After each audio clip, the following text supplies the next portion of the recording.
आजादी आजादी समानता आजादी जिंदाबाद जिंदाबाद जिंदाबाद जिंदाबाद जिंदाबाद जिंदाबाद जिंदाबाद होश में आओ होश में आओ शिक्षण मंत्री होश में आओ होश में आओ होश में आओ होश में आओ होश में आओ। धन्यवाद।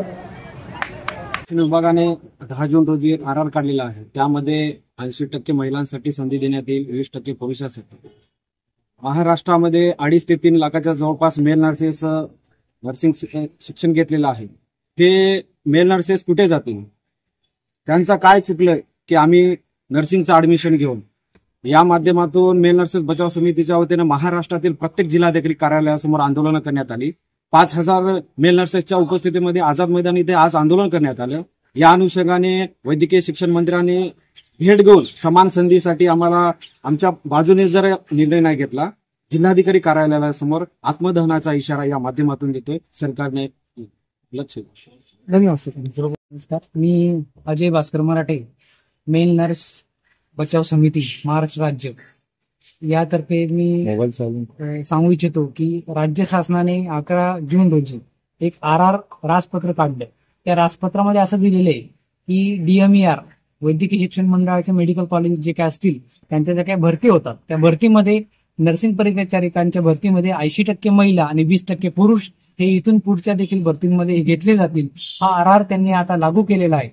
पण यापूर्वी ज्या काही भरती होत होत्या त्या भरती त्या मेरिटनिहाय आणि जातीनिहाय होत होत्या, ज्याच्यामध्ये गट्स आहे, त्यात क्वालिटी आहे, तो चांगले टक्केवारी त्यानुसार सरकारी जॉबला लागत होते।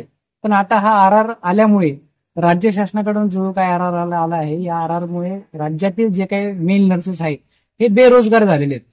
कारण राज्यामध्ये बघायला गेले तर 4.5 लाख नर्सेस, जर का मेल नर्सेसला या 80% महिला आणि 20% पुरुष असेल तर आम्हाला महिलांच्या विरोधात आम्हाला काही कुठल्या गोष्टी बोलायच्या नाहीत। एकीकडे राज्य शासन म्हणत आहे की महिला या पुरुषांच्या खांद्याला खांदा लावून आपण आता वावगत आहोत, आणि एकीकडे राज्य शासन नर्सिंग विद्यार्थ्यांच्या ज्या काही भरती असतील सरकारी भरती त्यामध्ये असा नियम लागू करतंय। हा या मेल नर्सेससाठी हा अतिशय अन्यायकारक भूमिका राज्य सरकारने घेतली आहे।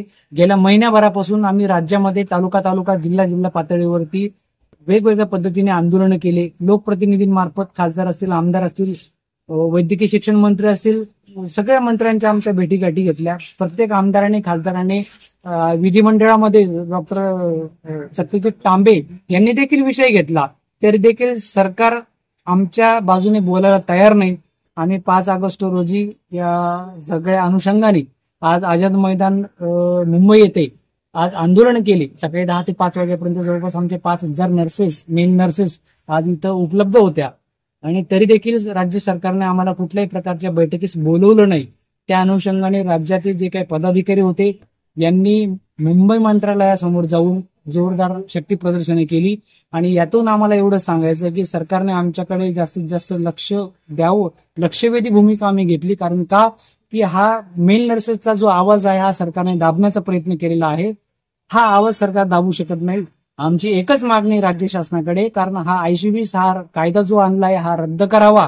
कारण राज्यामध्ये विविध प्रकारचे गोरगरीब शेतकऱ्यांची मुलं शिक्षण घेत आहेत, 5-5, 6-6 लाख रुपये शिक्षणाला लागतायत। तर जर का राज्य शासनाने हा निर्णय घेतल्यामुळे जर का जे काही शेतकऱ्यांचे मुलं असतील ते जर बेरोजगार होत असतील, त्यांना सरकारी जॉब नसेल, तर कदाचित हा अन्यायकारक भूमिका सरकारने घेतली आहे। त्याच्यामुळे राज्य शासनाला आमची कळकळीची विनंती आहे की हा आर त्वरित त्यांनी रद्द करावा आणि जातीनिहाय आणि मेरिटनिहाय ही भरती पूर्ववत चालू ठेवावी अशी आमच्या राज्य सरकारला विनंती आहे। त्याच्यामुळे जर का राज्य सरकारने याच्यावरती ठोस पावले उचलली नाहीत किंवा हा आर जो आहे ICBचा रद्द केला नाही, तर भविष्यामध्ये हे आंदोलन राज्यभर एवढं पेटणार आहे की आम्ही सगळ्या नर्सेसकडनं जिल्हाधिकारी कार्यालयावरती आम्ही आत्मदहनाचा इशारा राज्य सरकारला देतोय। माझं नाव शंकर नाईक नोरे, छत्रपती संभाजीनगरहून आलेलो आहे। तुम्हाला सगळ्यांना माहित आहे की 10 जूनला जे काही सरकारनं DMERच्या स्टाफ नर्सच्या भरतीमध्ये एक अधिसूचना काढली, त्याच्यामध्ये 80% जागा फक्त मुलींना आणि 20% जागा फक्त मुलांना।